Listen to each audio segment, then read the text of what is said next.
Okay. Call the meeting to order of the Rescue Squad Advisory Commission, May 26, 2022. Everyone received the minutes, I hope. Any changes or additions, deletions? Make a motion, we approve. Okay. Second? Second. Okay.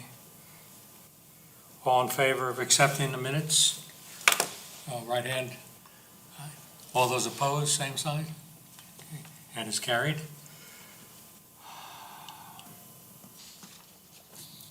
I assume there's no public comments? Nope, no, sir. Okay. Okay. My reports, radio committee. We met today. We're making good progress. We're still waiting on the Federal Communications Commission to offer us a repeater frequencies with more than 5 watts of power for the Salem water tank.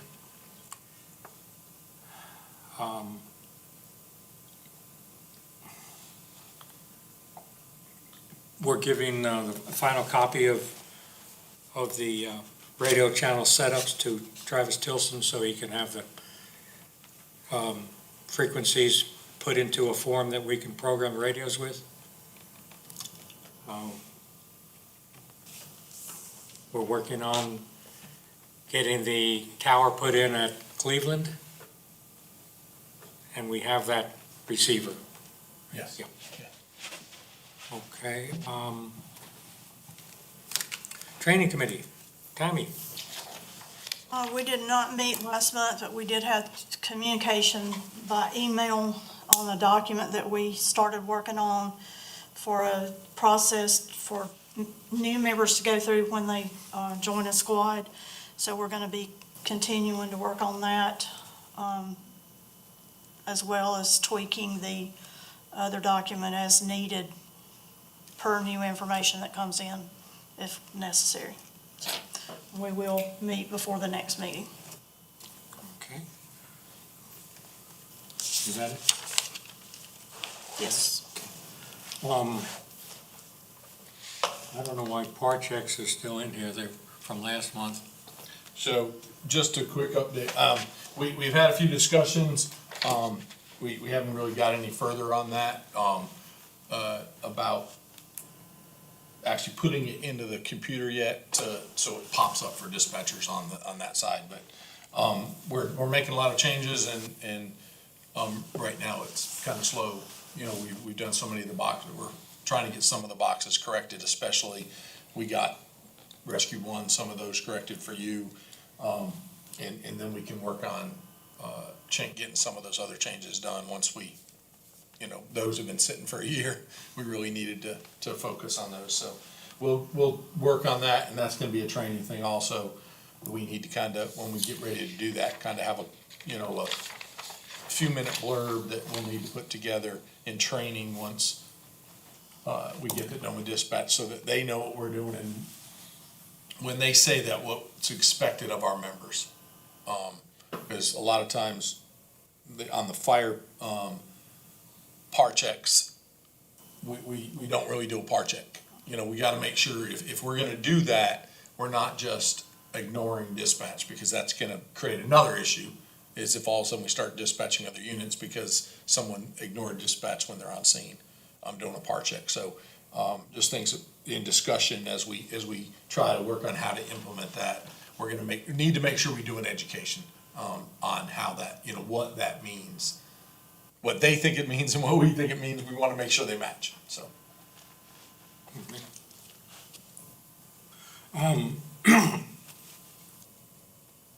SOG committee, Ellie and I want to get together with Mike for our first meeting to sort of get some type of direction going. I'll be in touch with you, Mike. Okay.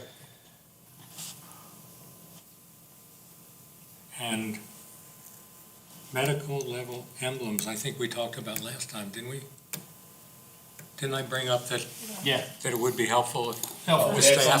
some type of, yep. And then today I see Brady with emblems on shoulders. It's kind of nice. It's gonna take a little bit, but we can probably get there. Certainly would make the public feel good too, seeing that kind of stuff. All right, Mike, your report. Hey, good evening, everybody. Vehicle response safety. And this is, for everybody to take back. I'm gonna bring it up to the chiefs meeting in the end. Responding, great, everybody who can respond is responding. However, if you're responding and there's somebody between you and that call who is closer, please use due regard and gauge your response back accordingly to, based on the nature of the call. If it's something where the ambulance is already on the scene and the first responder is already there, you can probably cut it back to non-emergent. And it's gonna be working on the run cards too, because we have some of the backups for, let's say, Rescue 5. On the farthest away is Rescue 3 coming, and that can be a 30-minute response for them. So none of the run cards were touched, medical cards. So once we get this straightened out, start looking at who should be truly backing you up on what call and what area. The MR bag inventory, this is just a basic. I'm bringing it up to the chiefs next month too. I'm gonna have another one for the EMT level. This is just a basic list. If you're gonna respond to calls, what you should have in your bag. The only thing I'm looking at, and maybe a safety concern, would be an O2 tank in the back of your POV. Safety goes with it, no smoking, that kind of stuff, with the oxygen in the compartment with you. So just take over, look at that, and take it back to your respective squads. And it's basic. It's not, there's nothing really for an EMR out there. It's just, basic bleeding control, airway management, supplies, and just some of the basic other supplies, sterile water, and then Narcan and Epi pens if it would get to that point. Any questions on that? I have one. Do you have a general idea of the cost to outfit one bag? Yes. $293. $293. Thank you. That's without medications. Gotcha. Throw in a bag, $115. So you're looking just under $400 for a complete set. Perfect. Thank you. Physicals. We had a good turnout. We had 20 sign up for physicals tonight. This is the last North Greenville until probably late July. We have 3 more dates. I want to make sure I'm right.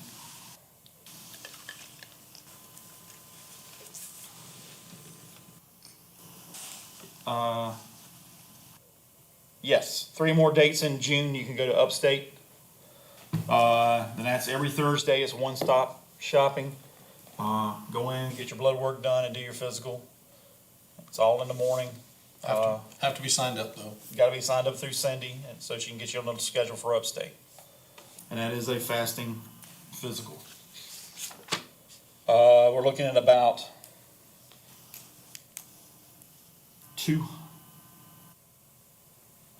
well, you've taken the night, 20. We're looking at about 230, 240 responders who are currently have a current physical, countywide. So we're doing pretty good. We're doing a lot better. And that's all I have. Oh, CPR. Remember, if you people get CPR, the cards go to their email. Make sure I get a copy of it, or send me a photocopy, email it to my phone so I can get it in ERS. Because that is part of the incentive, along with the 20 hours of training, current physical, current certification, which CPR is a certification. And that's all I have. Regarding something you said about when EMS gets there, we don't know when EMS arrives at a call. A lot of times I would want to have, that's what we're gonna bring up, you know, the first responder gets on the scene, I go on the scene with medics. So that kind of lets us know. And plus, pretty much everybody has the hospital channel on their radios. So you know what units they're going to. You can kind of listen up to which one. But we don't know what units are going to. If you don't hear the initial dispatch, then all you hear is en route. Well, anyway, We can work on it. okay. Director Crine. Discussion, we're gonna, helicopter insurance. The biggest thing I want people to take away from this is we're evaluating other options, but it is no longer a good option to use the insurance we were doing. 2/3 of the people that we were paying for, if they called, thought they would think they would have insurance and they no longer would because of the way the ambulance services are now. The helicopter insurance only covers Medtrans. We now, the two other helicopters, which cover a larger majority of our personnel, are actually Prismas, which is, what's the name of that company? Life Flight. Yep. They are, they don't take that insurance.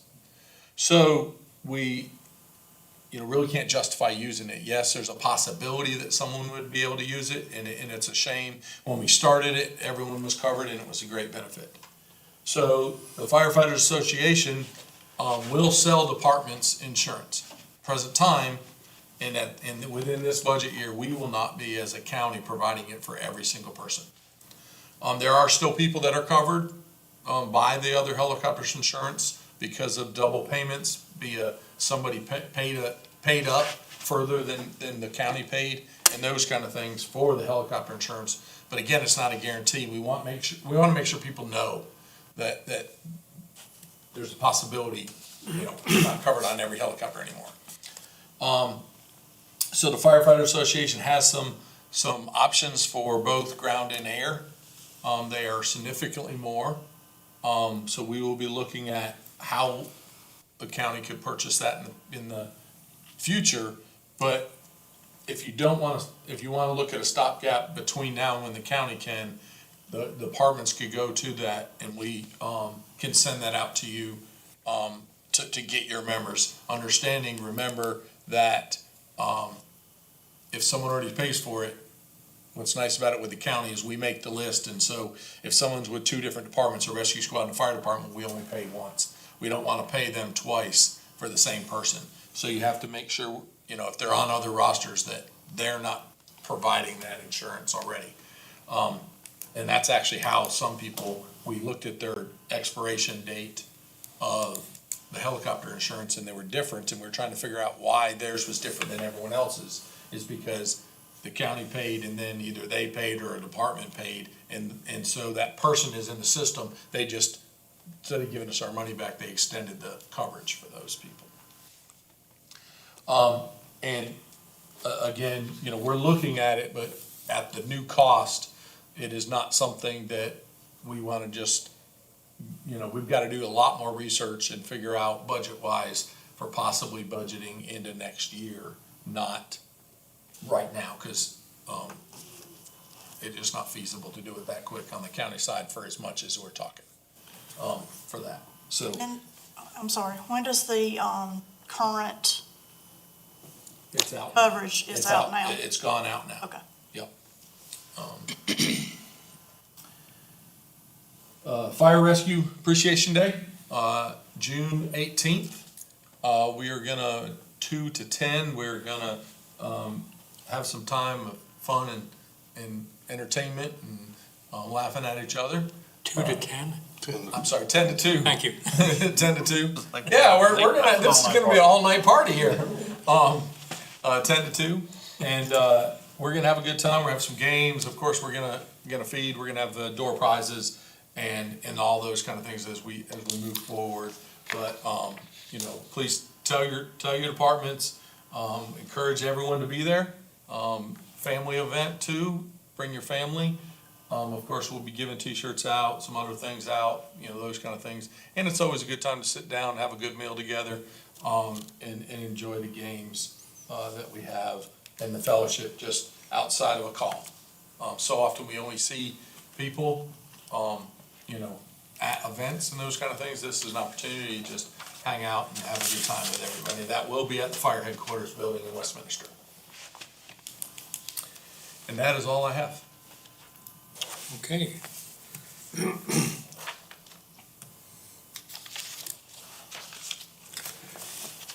Squad reports. Kelly. I have minimal, which is good. Rescue 3, everything's functional. They're doing well. Nothing to report there. Rescue 1, everything's working. The boxes for Station 12's area, those are fixed. The only ones I know that I just noticed that cardiac arrest tone, so that's the only thing I have. Right, and I think I'm gonna go back and look at that, cause it's on the run card for cardiac arrest. I think it went out as unconscious first. Yeah. And then it was upgraded after it did, you know, the information was put, so. Gotcha. That's all I have. Tammy?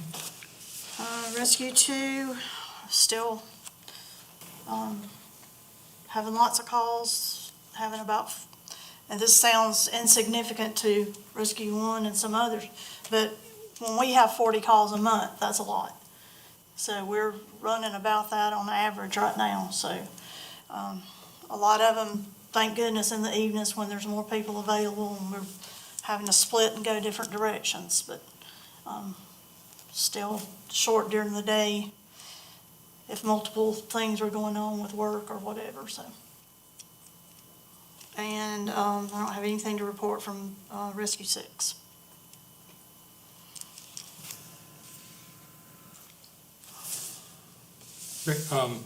Gump. Excuse me, sir. Tammy, did you get the road closure? Yes, Okay. I got a couple emails kicked back. I just want to make sure you got yes, I it. did. Thank you. Spoke with Dale today. They are doing what they can with the few members that they have, trying to grow the squad.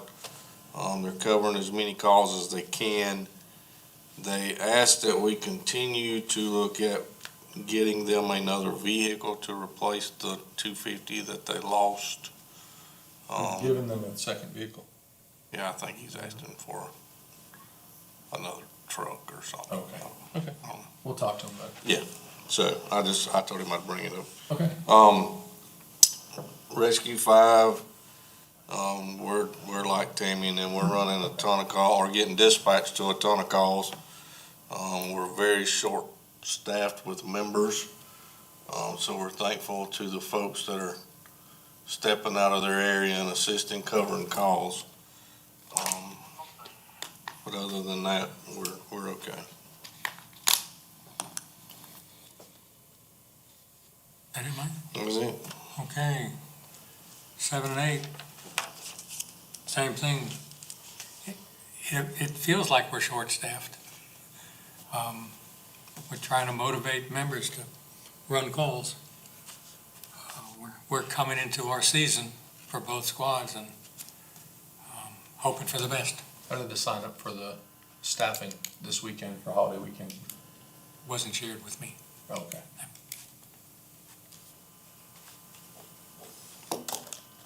Anyway, that's what's with 7 and 8.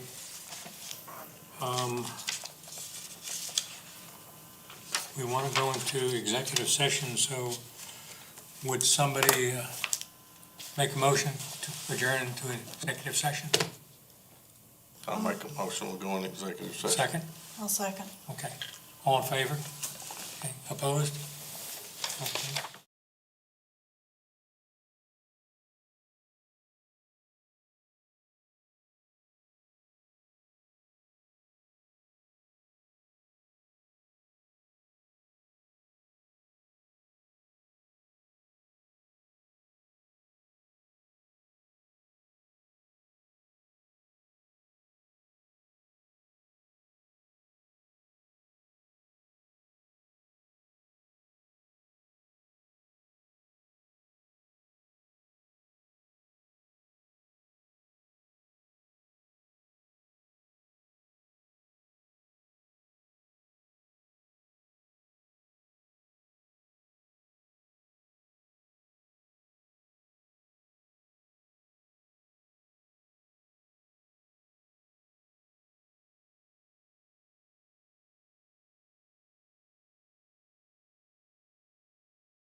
Need a motion to come out of executive session? So move. Tammy? Kelly? Second. Okay, all in favor, right side? Opposed? Okay, we come out of executive session, and there was no vote needed and no action is taken. And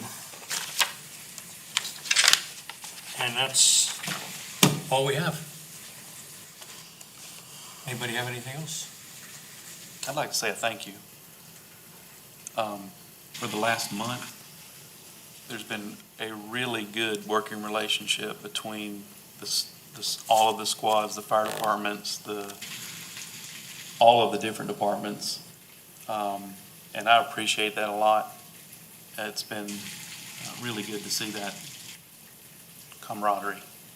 It's obvious on the radio, you can hear everyone working with. Yeah. Yep. Okay, good.